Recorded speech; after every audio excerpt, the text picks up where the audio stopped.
Hello, I'm Aditya and I have been working with professional education services for the last 2 years. Continuing from the last lecture, we will be studying reaction turbines today, which is the second classification of hydraulic turbines. In today's lesson, we will be first going through the principle of reaction in hydraulic turbines and how the net head is converted into different forms of energy. Next, we will be going into the velocity triangles for Francis and Kaplan turbines and the relations, the formulae for work done and efficiency. Next, we will be moving with working proportions, that is the practical design considerations and allowances that designers take when designing a Francis or a Kaplan turbine. And lastly, we will compare both Francis and Kaplan turbines. So, firstly, what is the reaction principle in a Francis or a Kaplan turbine? That is a reaction turbine. Firstly, we have to understand that a reaction turbine is different from a Pelton wheel or an impulse turbine. See, let us go here. Now, in an impulse turbine, we have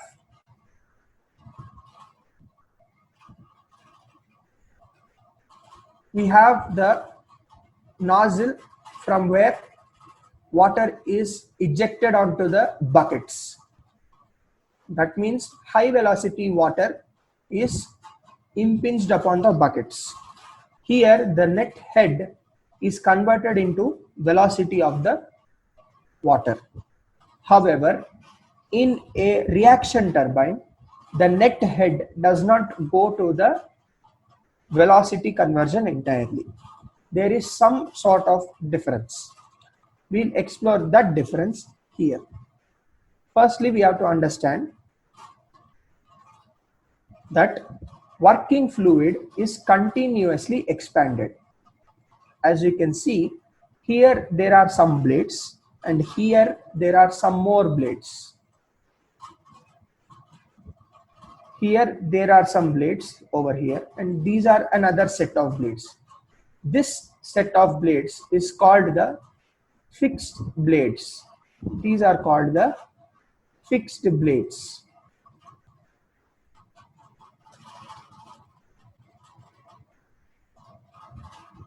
Okay, now there is another set of blades which we call the moving blades or the runner blades.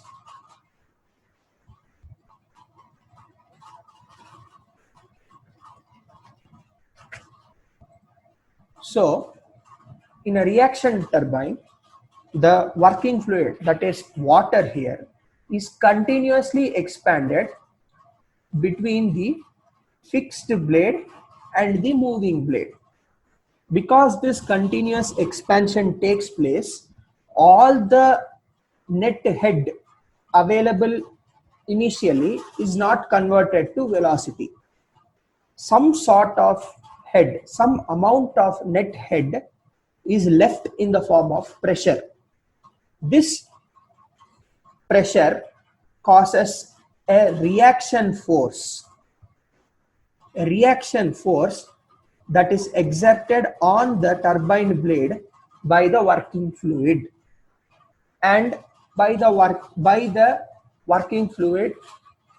turbine blade on the working fluid. So this reaction force is what causes the reaction effect. Now, generally, this reaction principle is not employed only in the case of hydraulic turbines, in hydraulic pumps, that is centrifugal pumps, and in steam and gas turbines, which are thermal turbo machines. Even in those machines also, reaction principle exists, which is the same principle.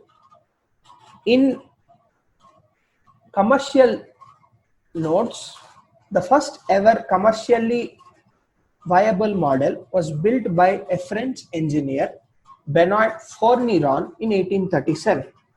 The effect of reaction is measured using a term called degree of reaction.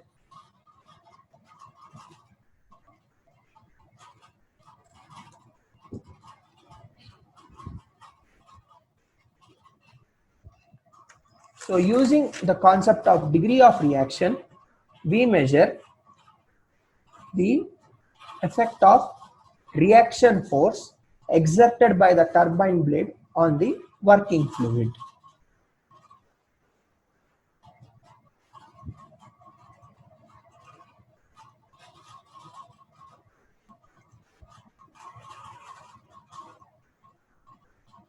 Now, as I said here, we have the penstock from which water flows. In an impulse turbine, water comes out of the nozzle and directly with high velocity hits upon the buckets.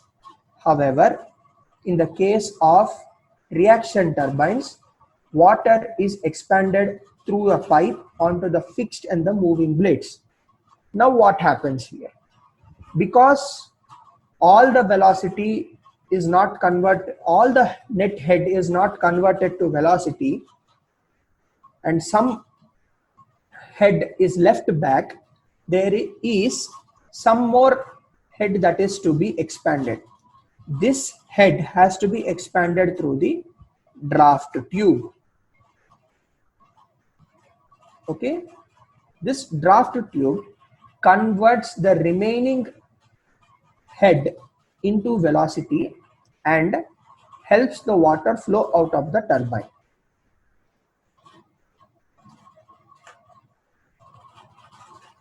Energy conversion.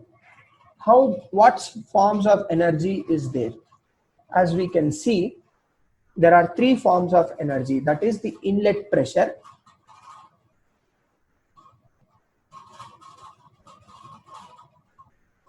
that is the inlet pressure here, P1, that is at the turbine entry. Next, C1, that is the velocity of the water entering the turbine. And lastly, Z1, that is the height of the turbine entry from the tail race.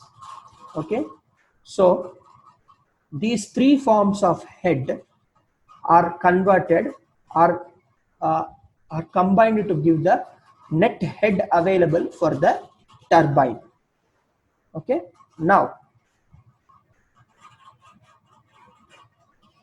we will see how a Francis and a Kaplan turbine look like. Both Francis and Kaplan turbines have the following parts. First, a spiral casing or a volute casing. Water enters through the spiral casing like this. Now, in a Francis turbine, which is called an inward flow radial turbine, water enters the turbine radially, that is along in a direction circumferential, in a circular manner. Okay, and then leaves the turbine axially, that is along the axis of the turbine. Okay, so this is the turbine axis and we can see the direction of water movement. Okay, once the water enters radially, it is guided by the stay vanes or the fixed vanes. Next, which from the fixed vanes, it moves to the runner blades.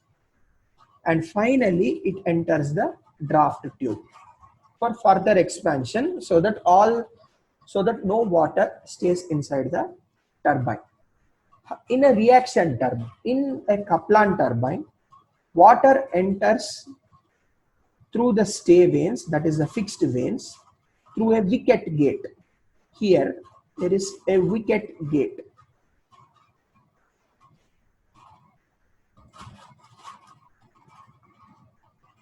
From the wicket gate, water enters the stay vanes or the fixed vanes. and here it follows the turbine axis.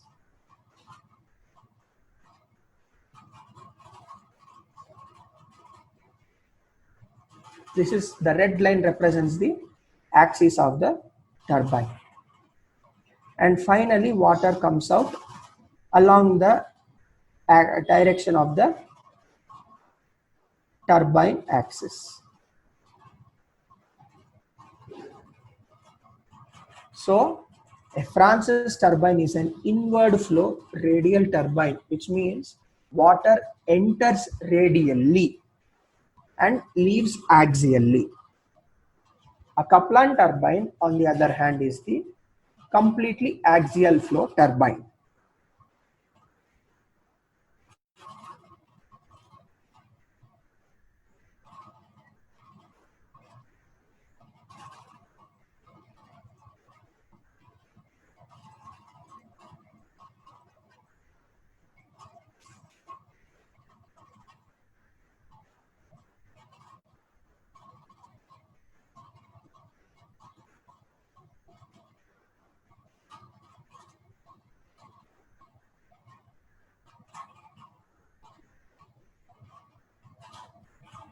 Now we move on to velocity triangles, work done and efficiency.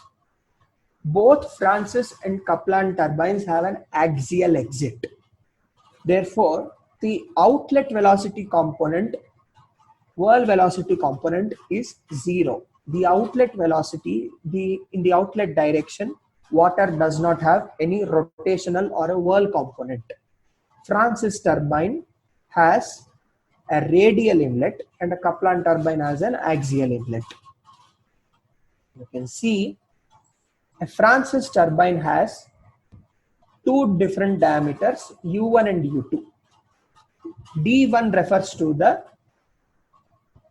tip diameter and D2 refers to the hub diameter.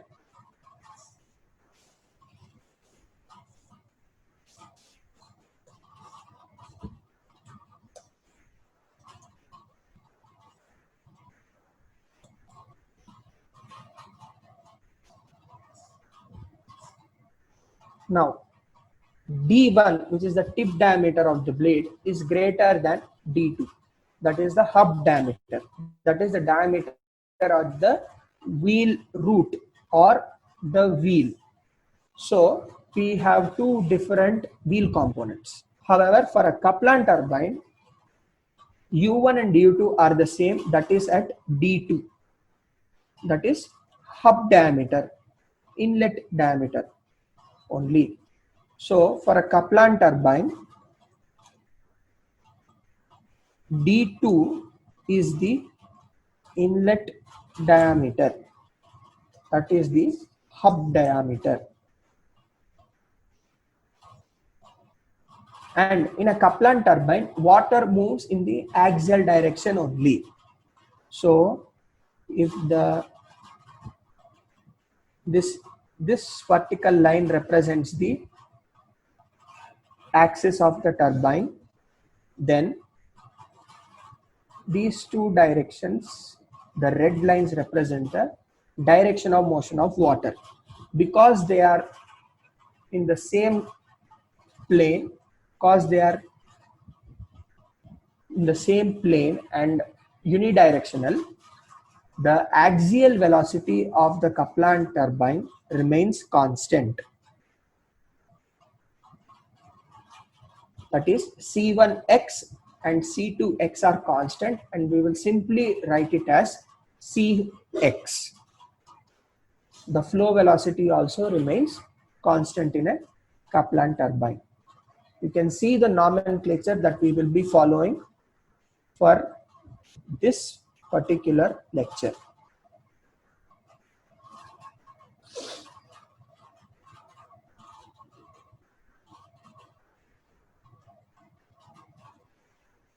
Now we have three different types of blade configurations based on how the blade and the wheel are oriented.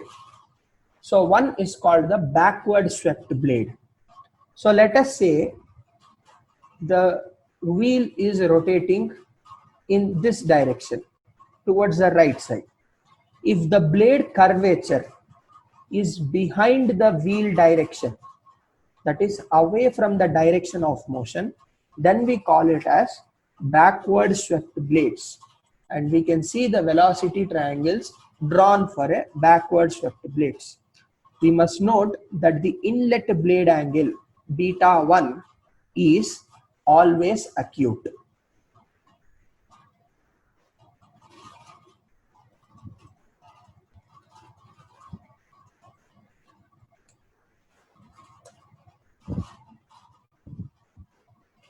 And so is beta 2, which is the outlet blade angle. Beta 1 and beta 2 are both acute, that is less than 90 degrees. Also, the whirl component C1U and C2U, C1U and C2U are always less than the blade velocity, that is U2, U1 and U2. Blade velocity is always greater than whirl velocity.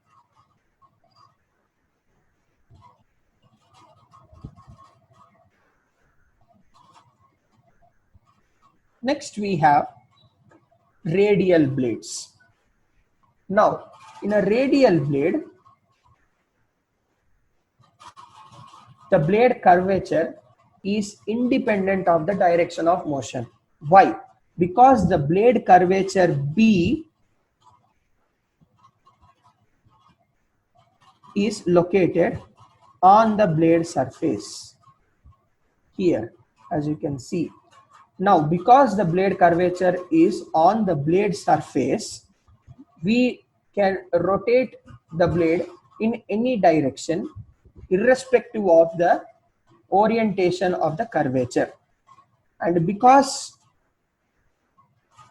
we have such a blade condition, there is no inlet whirl component, that is C1U is equal to 0. And at the outlet we have U2 is equal to C2U, that is the outlet whirl component is equal to the outlet blade velocity. Radial blades are mainly used in centrifugal compressors, which is another thermal turbo machine.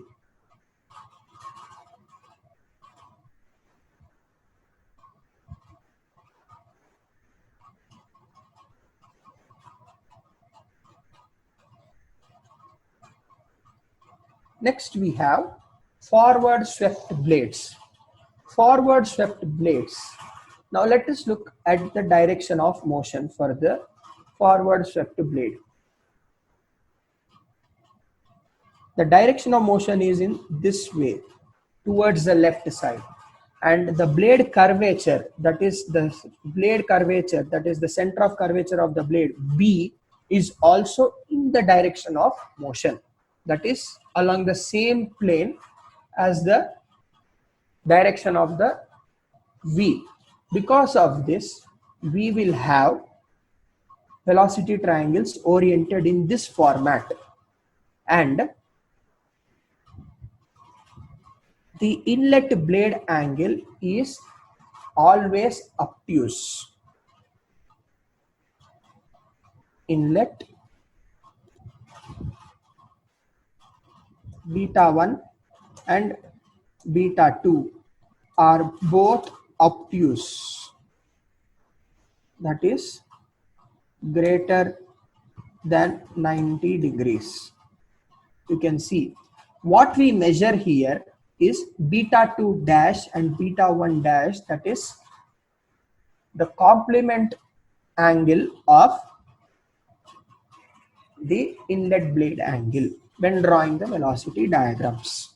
We measure beta 1 dash and beta 2 dash when drawing the velocity diagrams. Here the whirl component C1U and C2U are always greater than the blade velocity component, because the inlet blade angle and the outlet blade angle are both obtuse, that is greater than 90 degrees.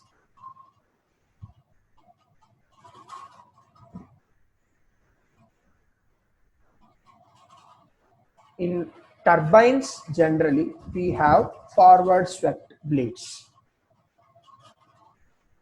Next, we move on to the velocity triangles of a Francis turbine. A Francis turbine can move in a slow moving direction, slowly, that is lower speeds. It can move normally within a particular fixed speed, normal operating speeds, and fast moving, that is above 800 and 900 rpm is what we call as fast moving turbine. For slow moving turbines, we have a backward swept blades. For normal speeds, that is in about the range of 200 to 400 rpm, we have radial blades. And lastly, we have higher speed, fast moving blades, that is a forward swept blade. We have an obtuse angled triangle at the inlet, that is at the range of 800 to 900 rpm speed. We use forward swept blades. Generally, all turbines, when they are running at full load, are fast moving turbines, that is in the range of 800 to 900 rpm, and therefore inlet velocity triangle is always taken as fast moving forward swept blade.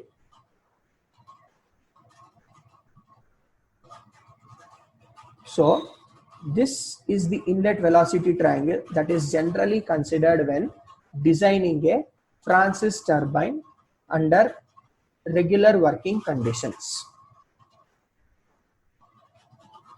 Next, we have a Kaplan turbine. The inlet velocity triangle of a Kaplan turbine is that of a backward swept blade. It is not a slow moving or a fast moving turbine. It is a normal speed turbine only. However, the inlet velocity triangle is always a backward swept blading, as you can see from this figure.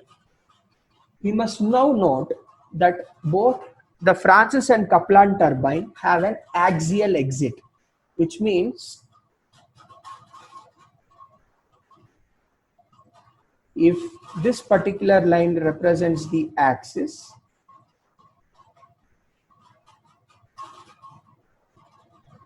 that is the red line, the blue lines represent the direction of water flowing.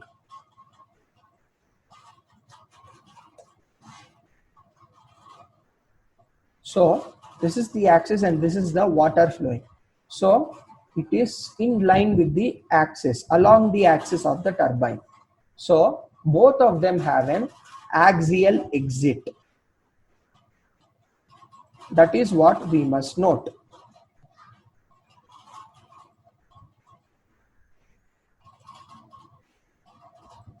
And therefore, for an axial exit, C2U is 0. That is, there is no outlet wall component because water is flowing directly along the axis with a single component.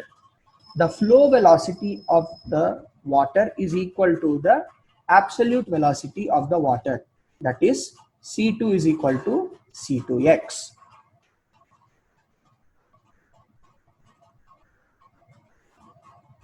Now, Francis and Kaplan turbines are low head turbines.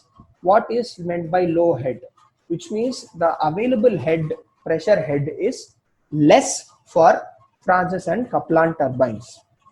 This is a particular reason why draft tubes are used in Francis and Kaplan turbines, because the available head is very less, because of which vacuum pressure, that is negative atmospheric pressure, exists at the turbine runner exit. So let's move a couple of slides back. So this is the turbine exit. So at the turbine exit, so this is the turbine exit. At this particular point, pressure the P at the exit is negative, that is less than atmospheric. Why? Because we have a low head turbine operating. Because we have such low head, in order to create a positive head for the flow, we have something called a draft tube.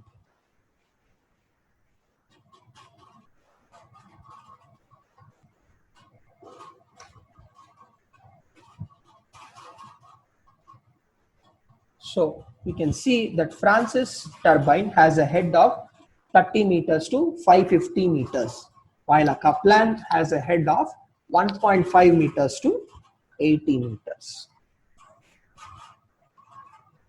Now, work done, power and efficiency. In the previous lecture on Pelton turbines, we used the Euler energy equation. So we use the same Euler energy equation to calculate the work done for both Francis and Kaplan turbines. The specific work done is given by the relation W is equal to U1C1U plus or minus U2C2U. But since we are taking forward blading, that is forward swept blades, obtuse angled blades, we have U1C1U plus U2C2U. Now, both the turbines have an axial exit, which means that C2U is equal to 0. Since C2U is equal to 0,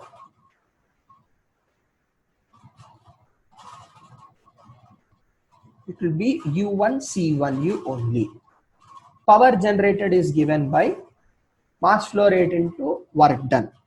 Mass flow rate is rho A C1x. That is the inlet flow velocity multiplied by the area of the inlet area of the turbine. So AC1x represents the discharge. The calculated discharge through the turbine. So AC1x can be written as Q. Rho Q U1 C1U is the total power generated from the turbine. Next we have hydraulic efficiency.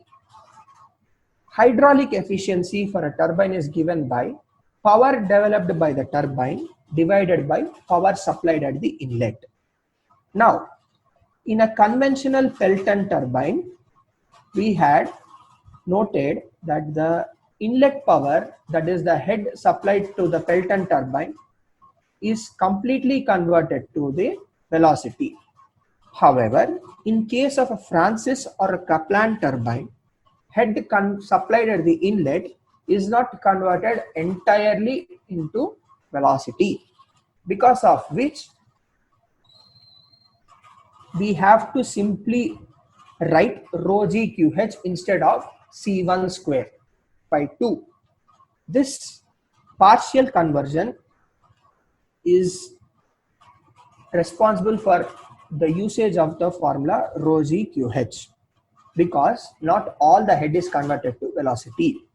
So when we use power developed, that is rho Q U1 C1U divided by rho g QH, we can cancel out rho and Q. So we will be left with U1 C1U divided by GH. So this is the equation for the hydraulic efficiency of a turbine. Next, we will move with the working proportions. What are the practical considerations when designing a Kaplan and a Francis turbine? The discharge is calculated using this relation phi D1 C1x. D1 is the diameter at the inlet. B1 is the width at the inlet. D2 is the diameter at the outlet.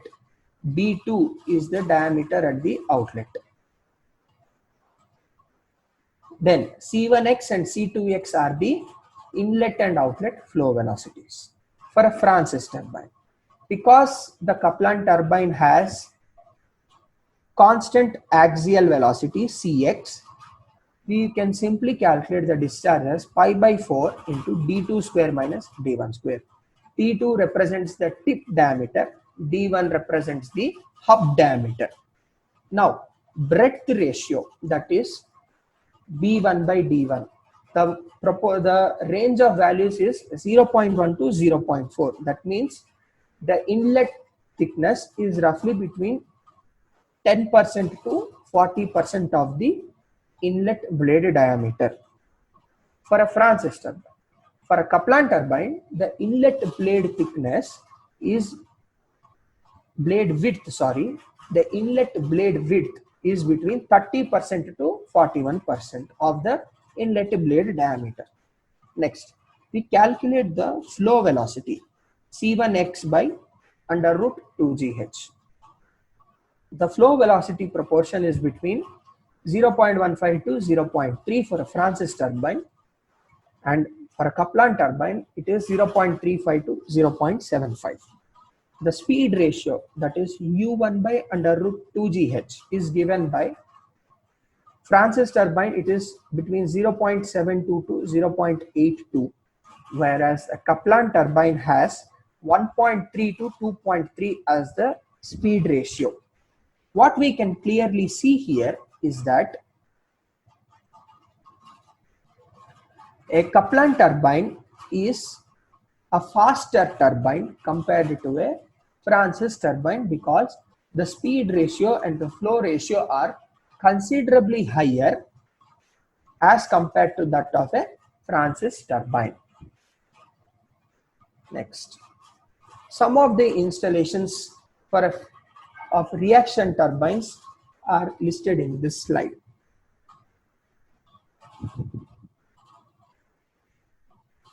We can clearly see that the available head for both reaction and for both the Francis and Kaplan reaction turbines are less than 200 meters, which means these are low head turbines. But we note that the Kaplan turbine has a higher speed compared to a Francis turbine, higher blade speed. Because the blade speed is higher, we have higher discharge. So we can note a point here. Low head gives rise to high discharge. Whereas for a Pelton turbine is a high head turbine, which means it has low discharge.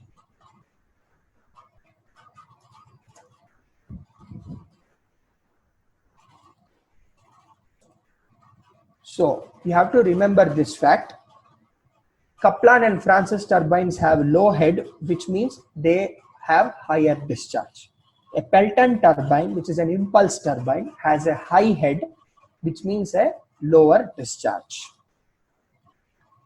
Next, we move to the comparison between Kaplan and Francis turbine.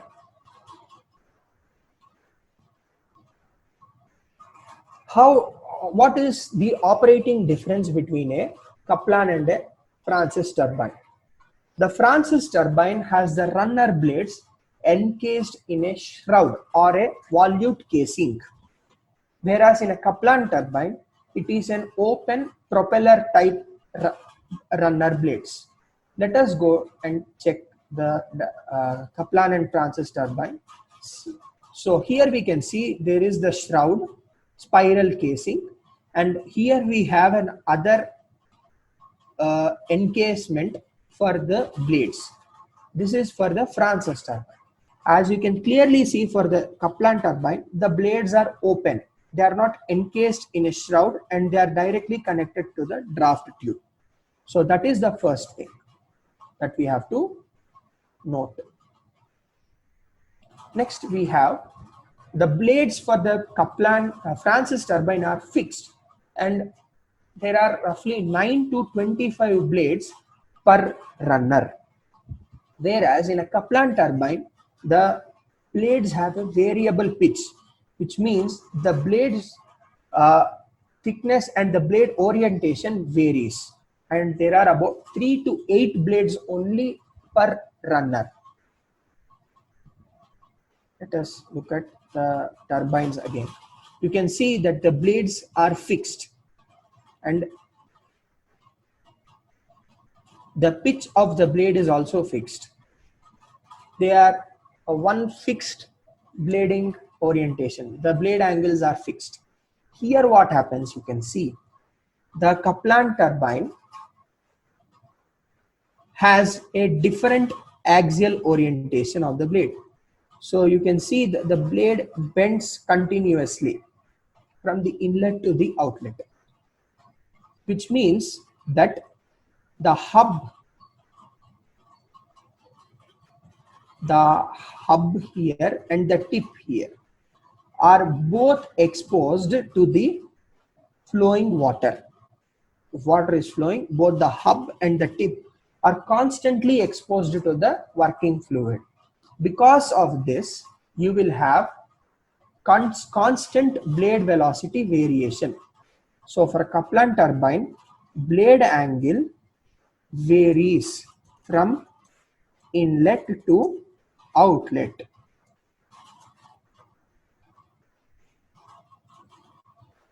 This is what we must note.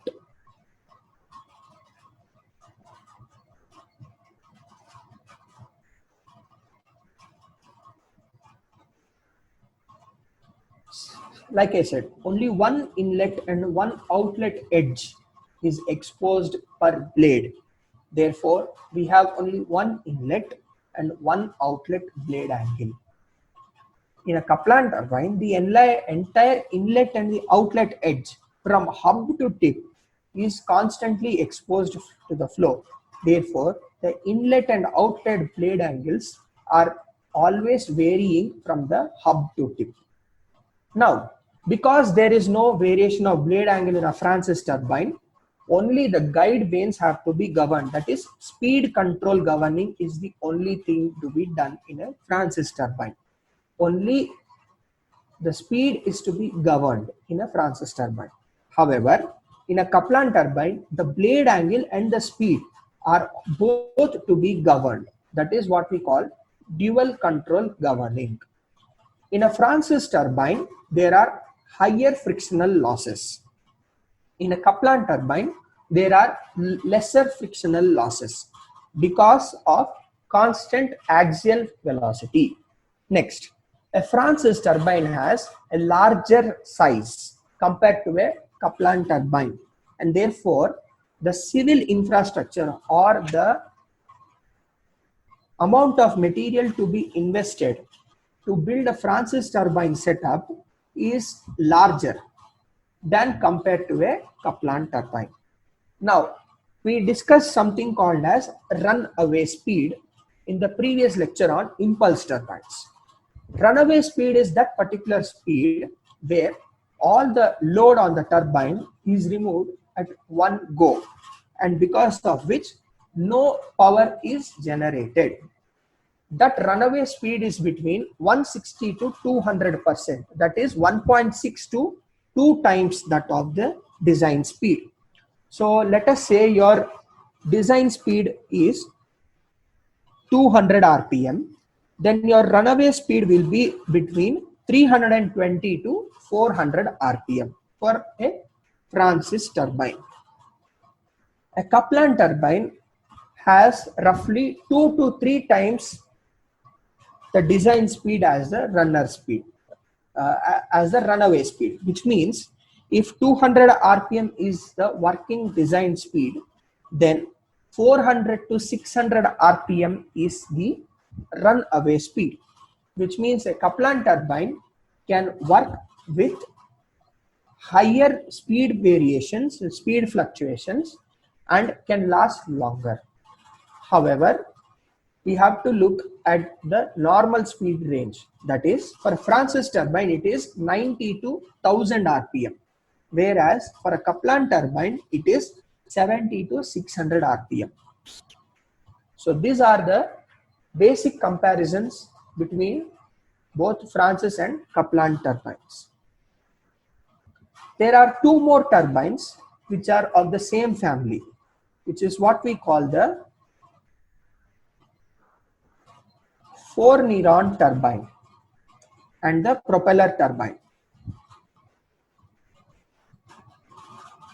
4-Néron turbine is of the Francis turbine family.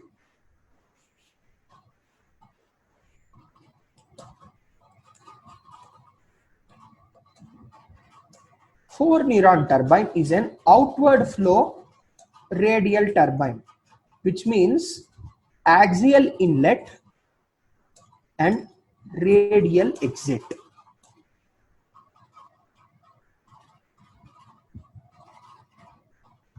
Next we have the propeller turbine.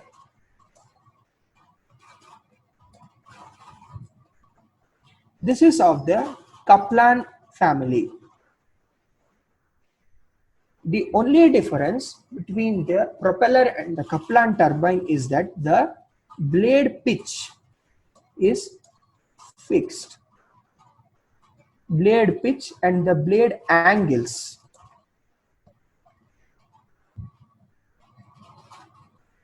is fixed compared to the Kaplan turbine. So these are the two principal differences between two other members of the Francis and the Kaplan turbine family. Next, this completes the lecture for this session on the basics of reaction turbines.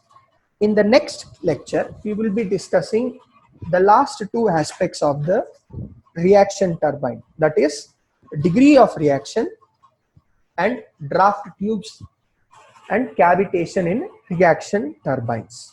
With this, we will complete the design and working of hydraulic turbines. The third part of hydraulic turbines consists of unit quantities and specific speed. Apart from that, we will be discussing the performance curves of hydraulic turbines. That is the third part. See you soon. Thank you.